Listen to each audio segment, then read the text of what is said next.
En refusant de rappeler son ambassadeur au Niger, la France viole la Convention de Vienne de 1961 régissant les relations diplomatiques entre États. Prenons tout de suite l'article 2 de cette convention. L'établissement des relations diplomatiques entre États et l'envoi des missions diplomatiques permanentes se font par consentement mutuel.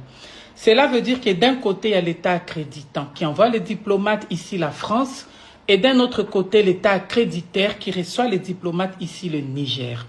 Et les relations diplomatiques s'établissent sur base d'un consentement mutuel. Il faut une entente mutuelle. Les États doivent être d'accord pour les établir.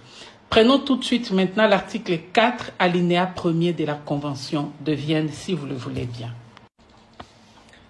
L'État accréditant, ici la France, doit s'assurer que la personne qu'il envisage d'accréditer comme chef de la mission, Sylvain Ité, auprès de l'État accréditaire, le Niger, a reçu l'agrément de cet État. Qu'est-ce que cela veut dire? L'État du diplomate envoie une demande ainsi que le CV du diplomate aux autorités de l'État d'accueil, qui peuvent dire « Ok, nous l'acceptons » ou « Non, nous le refusons ». Et lorsqu'ils refusent, ils ne sont pas obligés de dire pourquoi. En ce qui concerne Sylvain Ité, ça s'est fait au temps des Bazoum. Donc c'est l'administration Bazoum à son époque qui avait agréé Sylvain Ité. Voyons maintenant l'alinéa 2 de l'article 4. L'État accréditaire, ici le Niger, n'est pas tenu de donner à l'État accréditant, ici la France, les raisons d'un refus d'agrément. Bon, je viens de l'expliquer, l'État n'a pas besoin de se justifier. À son époque, par exemple, si l'administration Bazoum ne voulait pas de Sylvain Ité, il suffisait de dire à la France « Non, je ne veux pas de celui-ci ». Et il y a d'ailleurs un exemple récent, le Burkina Faso a refusé d'agréer le diplomate Mohamed Bouabdallah. Le Burkina dit à la France, non, nous ne voulons pas de celui-ci. Et dans ces cas, la France proposera le nom d'un autre diplomate et verra ensuite si le Burkina va agréer ou pas.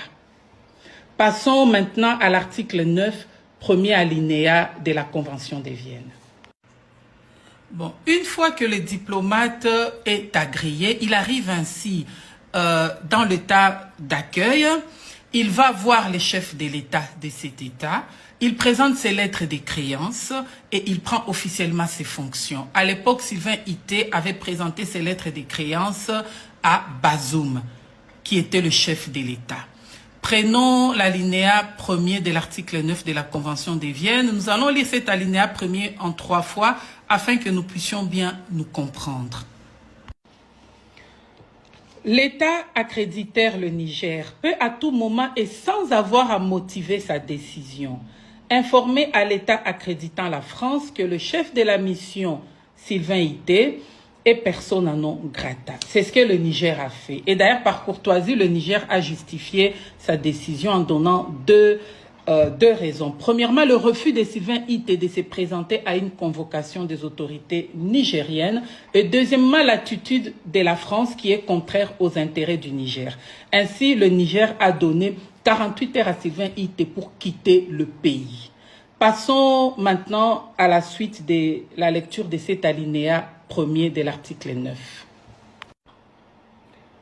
L'État accréditant la France rappellera alors la personne en cause.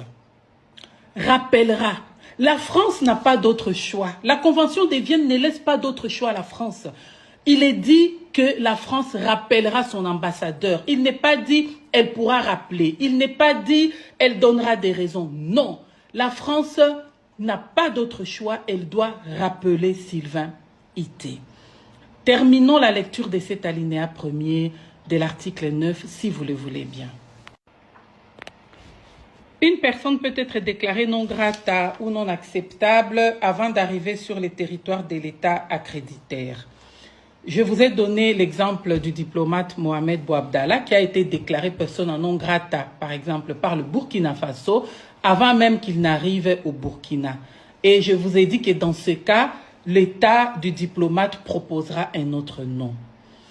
Passons maintenant à l'alinéa 2 de l'article 9 de la Convention de Vienne.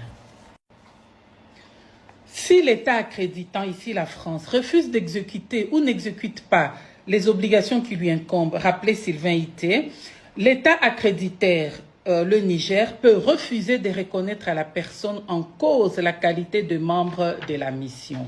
C'est ce qui a été fait. Le Niger refuse de reconnaître désormais à Sylvain Ité la qualité d'un membre de la mission. Résultat, sa carte diplomatique et les visas long séjour ont été annulés. Ceci concerne également sa famille.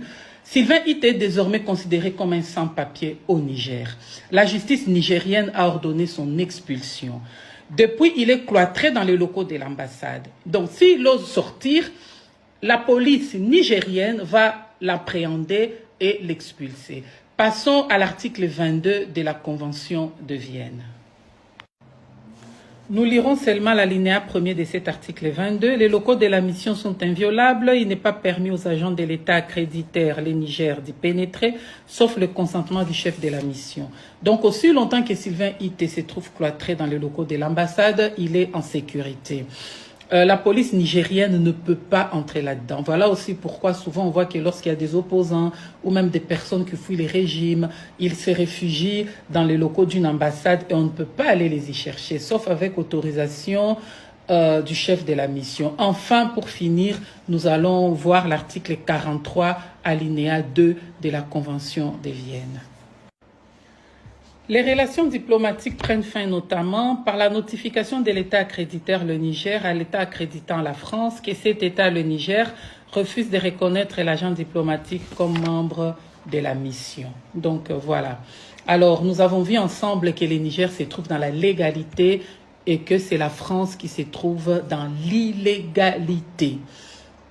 Alors, si la France n'est pas d'accord avec la décision des autorités nigériennes, elle peut rompre les relations diplomatiques, comme le lui permet la Convention de Vienne.